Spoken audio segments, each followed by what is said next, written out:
थे और उनके संकल्प मात्र से सृष्टि बढ़ने लगती है। उन्होंने संकल्प लिया तो सृष्टि बढ़ गई। गुरुदेव भगवान ने कहा कि राजन, देवताओं ने कहा प्रभु आपकी जो भी लीला है वो सत्य है, आप जो भी करते हो वो सब कुछ सत्य है।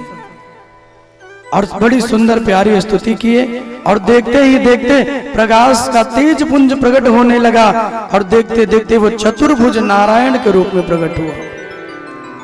और जब चतुर्भुज बना के भगवान खड़े हुए तो मैया देवकी जी को बड़ा डर लगने लगा।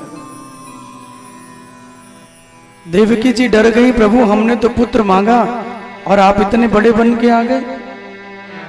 हमने तो आपसे बेटा मांगा कि मुझे पुत्र मिले और आप इतने बड़े बन के आ गए। प्रभु को निवेदन किया मैया ने कि छोटे बनिए, क्योंकि बेटा छोटा होता है वो बड़ा नहीं होता। मैया ने कहा आप तो 20 फुट के बन के आ गए, थोड़ा छोटे बनिए। मैया के वचनों को सुन के भगवान छोटे बने, लेकिन छोटे बन के भी ठाकुर जी रोने नहीं बल्कि मुस्कुराने लगे। तो मैया ने कहा कि लो फिर गड़बड़ कर दे। अब क्या हुआ? बोले हंस क्यों रहे प्रभु? भगवान ने कहा तो क्या करें? मैया ने कहा रोइए। प्रभु ने कहा कि दुनिया को तो बहुत रुलाया और दुनिया को रोते हुए बहुत देखा, क्या मुझे भी रोना पड़ेगा? देवकी ने कहा कि प्रभु पुत्र बन के आए हो तो माँ की हर बात माननी पड़ेगी। और तब भगवान रुदन करते हैं और बालक बन के जब भगवान रोए हैं, क्या रोए हैं मेरे कन्हैया। भगवान का रुदन भी सबको आनंद देने वाला है। सारे देवता ऋषि मुनियों ने उस भगवान के रुदन को सुना तो गदगद हो गए, प्रसन्न हो गए। और वसुदेव जी महाराज ने तुरंत दोनों हाथ जोड़ लिए और दोनों हाथ जोड़ के वसुदेव ने भगवान की बड़ी प्यारी स्तुति की और कहा कि हे कन्हैया कि तुम अद्भुतम बालकमंबुजक्षणम चतुर्भुजम शंख गदायुधायुधम श्रीवत्स लक्ष्मंगल शोभिकौस्तुभम पीतांबरम सांद्र पयोद सौभगम पीतांबरम सांद्र पयोद सौभगम। तुम अद्भुतम बालक मम्बुजक्षणम, आप जैसा अद्भुत बालक मैंने पहले कभी देखा ही नहीं। भगवान ने कहा कि पिताजी इसमें अद्भुत क्या हो गया? जैसे दुनिया के बालक होते हैं वैसे तो मैं भी हूं। वसुदेव जी ने कहा कि नहीं प्रभु, दुनिया के बालक में और आप में अंतर है। अंतर क्या है? बोले दुनिया के 2 हाथ होते हैं और भगवान कैसे आए? बोले चतुर्भुजम। क्या आपने कोई ऐसा बेटा देखा जिसके 4 हाथ हो? देखा है किसी को? वसुदेव जी ने कहा कि प्रभु अद्भुत तो ये है कि दुनिया को तो 2 हाथ होते हैं, आप तो चतुर्भुजम 4 हाथ लेके आए और चारों हाथों में कुछ ना कुछ लेके आए। शंख चक्र गदा कमल का फूल। भगवान के एक हाथ में शंख है, एक हाथ में चक्र है, एक में गदा है और एक में कमल का फूल है। देवकी मैया ने कहा कि प्रभु ये चक्र लेके ये गदा लेके क्या अपनी माँ को डराने के लिए आए हैं? क्या आप मुझे मारने के लिए आए हैं? क्या अपनी माँ को डराओगे? भगवान ने कहा कि आपके लिए नहीं, ये तो मामा जी के लिए लेके आया हूं।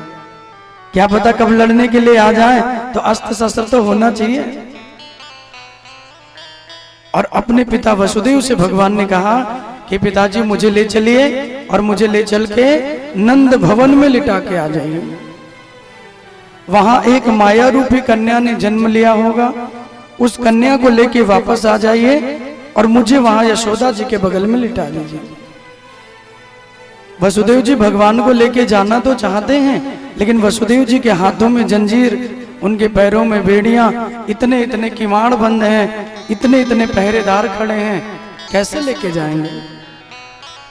वसुदेव जी के नेत्रों में अश्रु आ गया और दोनों हाथ जोड़ के कहा हे कन्हैया हम तुम्हें लेके चलना चाहते हैं। कौन इतना भाग्यशाली होगा जिसके जीवन में भगवान पधारे और आपको गोद में लेने का, आपको अपने सर पे उठाने का सौभाग्य मुझे मिला है, लेकिन मैं कैसे लेके जाऊं? भगवान ने कहा क्या हो गया? तो कहा कि मेरे हाथों में जंजीर है, पैरों में इतनी मोटी मोटी बेड़ियां कंस ने डाल रखी है, और एक दो नहीं 10,000 सैनिकों को कंस ने खड़ा किया है पहरे के लिए कि 8वां गर्भ मुझे मारने वाला होगा। इसलिए जैसे ही 8वां गर्भ होगा मुझे आके बताना। बड़े बड़े किवाड़ बंद हैं, सब जगह सैनिक खड़े हैं। वसुदेव जी ने कहा कि क्षमा करना प्रभु, मैं आपको लेके कैसे चल पाऊंगा? भगवान ने बड़ी प्यारी बात कही और कहा कि पिताश्री, जिसके जीवन में माया आती है उसके जीवन के बंधन बंधते हैं, लेकिन जिसके जीवन में भगवान आते हैं उसके सारे बंधन ठाकुर जी खोल देते हैं। राधे राधे बोलना पड़ेगा, राधे ऐसे नहीं, जोर से बोलना पड़ेगा और जोर से बोलना पड़ेगा। उसके जीवन के जितने बंधन हैं मेरे प्रभु उन बंधनों को खोल देते हैं। वसुदेव जी प्रसन्न हो गए, कृपा करिए मेरे भी बंधन खुले। और जैसे टोकरी में लेके कृष्ण को उठाया है, हाथों की जंजीर खुल गई, पैरों की बेड़ियां खुल गई, किवाड़ अपने आप खुलने लगे। जो सैनिक जग रहे थे उन सैनिकों को नींद आ गई, और जब उन सैनिकों को नींद आई, वसुदेव जी भगवान को सर पे पधराए और प्रभु का नाम गाते हुए लेके चल पड़े। और जब वसुदेव जी महाराज भगवान को लेके चले, अर्धरात्रि का समय है, तेज हवाएं बह रही हैं, जल की बूंदे भगवान को भिगोने लगी, तो स्वयं लक्ष्मण जी जो शेषनाग का अवतार हैं वो अपना फन फैला के आए और कन्हैया के ऊपर अपनी छाया कर दी कि एक बूंद भी जल ठाकुर जी के ऊपर न गिरे। भक्त को अपने प्रभु की कितनी चिंता होती है, भक्त को अपने भगवान की कितनी चिंता होती है मेरे भाई बहन। एक बूंद भी जल शेषनाग ने जब फन फैला के भगवान को छत्र छाया में लिया, लेकर वसुदेव जी चले। वसुदेव जी को तो कुछ पता ही नहीं क्या हो रहा है, सर पे पधराए हैं और लेके चल रहे हैं। और रास्ते में मिल गई जमुना जी। अब जमुना को लगा कि ये मौका हम क्यों गंवा दें, जब दुनिया कन्हैया का दर्शन कर रही है तो मैं भी कान्हा का दर्शन कर लूं, ऐसा मौका मैं क्यों गंवाऊं। और तब गुरुदेव भगवान कहते हैं कि जमुना जी बढ़ने लगी, और जमुना जी इतना बड़ी इतना बड़ी इतना बड़ी कि वसुदेव जी को डुबोने लगी। वसुदेव जी की छाती तक जल हो गया, फिर गले तक हो गया, वसुदेव जी की दाढ़ी उस जल में डूबने लगी। भगवान ने कहा, एक्सक्यूज मी जमुना जी, क्या मेरे पिताजी को इसमें डुबा दोगी? क्या मेरे पिताजी को डुबोना चाहती हो? जमुना ने कहा कि ना ना प्रभु, हम आपको डुबो, इतनी मेरी हिम्मत। फिर मेरे पिताजी को क्यों रास्ता अवरोध कर रही हो?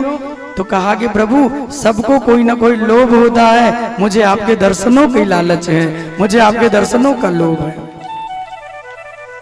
एक बार अपना दर्शन आप मुझे करा दीजिए। भगवान ने कहा लो दर्शन कर लो। जमुना ने दर्शन तो कर लिया, लेकिन कहा कि एक बार अपने चरण भी मेरे जल में स्पर्श करा दीजिए।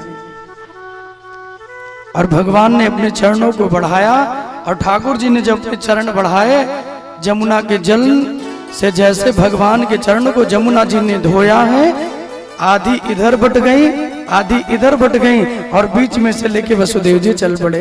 बोले वसुदेव जी महाराज की जय, बोले भक्त वत्सल भगवान की जय। और बड़े प्रेम से लेके वसुदेव जी चले। रात्रि का समय, और वसुदेव जी लाए और कन्हैया को यशोदा जी के बगल में लेटा दिया। अब जब से योग माया रूपी कन्या ने जन्म लिया है, पूरे गोकुल में योग माया ने सबको अचेत करके रखा है।